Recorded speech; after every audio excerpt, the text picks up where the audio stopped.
Let us discuss about Maxwell-Boltzmann curve.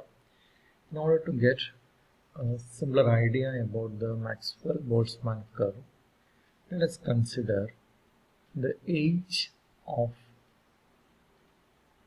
the students in this group. Just I am going to take a statistics of the age among you. So I'm going to call individually each student, and I'm going to ask the age of the students, and I'm recording. I'm just noting the age of each and every one students. And finally, what I'm going to do is I'm going to plot a graph. What is the nature of the graph? On the y-axis, it is number of students, and on the x-axis, it is age. Now, if I start plotting the graph, we know the common age among you is 18, but not all the students having the age 18. Some of you may have age as 17, some others may have age as 90, but the number of students having age as 70 is very few. Similarly, the number of students having age 19 also is very few. So if I plotted a graph, on the y-axis, number of students, and x-axis, the age, what will be the nature of the curve? The number of students having age 17 is very less, while the number of students having age 19 also is very less. But most of you have a common age called 18. So if I plot it, it will go from a low value 17 age to a higher value, maximum value 18, and decreases to another lower value 19 age. So this will be the nature of the curve. Similarly, if I took a statistics of height among you, what happened? Again, there will be a common height among you, and some of you may have a height lesser than the common height, and some others may have a height taller than the common height. But again, the number of students having lesser height is very low, and taller students than the common height are also very less. Again, the curve will be the same. It is a bell-shaped curve. A bell-shaped curve. So the age among you, the height among you, you are a peer group, is an uneven distribution. So remember, any uneven distribution, it could be age or height, whatever it may be, if you plotted an uneven property, it will be a bell-shaped curve. It was proven by two scientists called Maxwell and Boltzmann, hence it is called Maxwell-Boltzmann distribution curve. Here we'll consider a gas sample. In this gas sample, we know the gas molecules are in a random motion, so they have different velocity. So the velocity or speed among the gas molecule is an uneven property.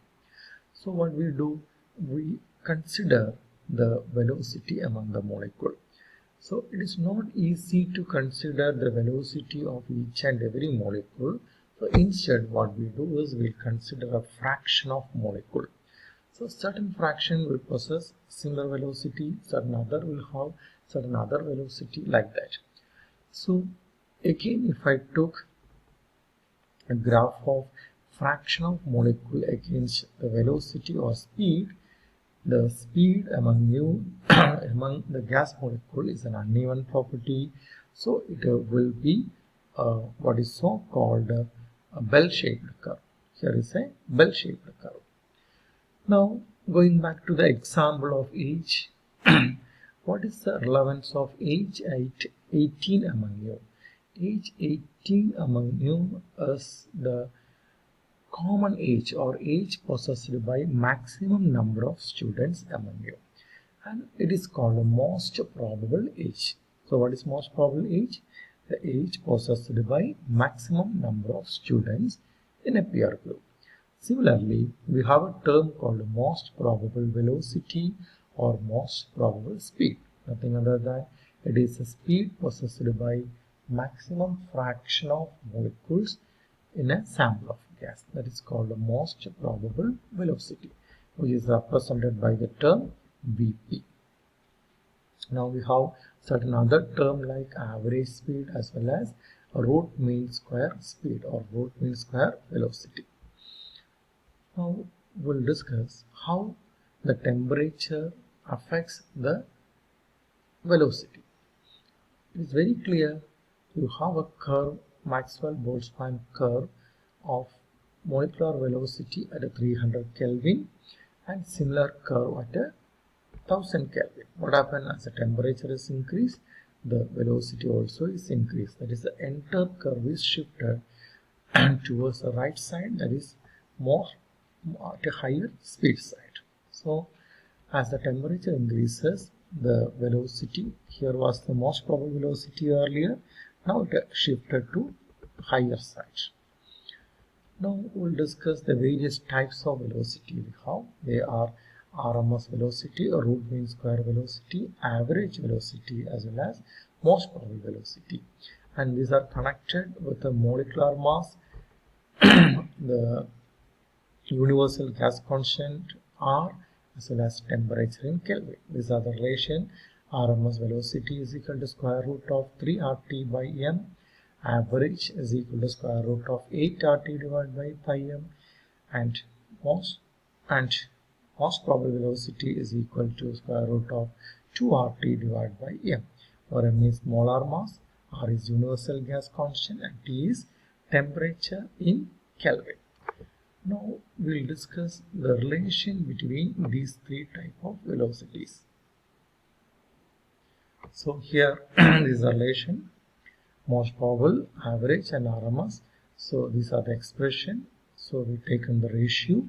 RT by M is common, so they get cancelled. So it is square root of 2 is to square root of 8 by pi is to square root of 3.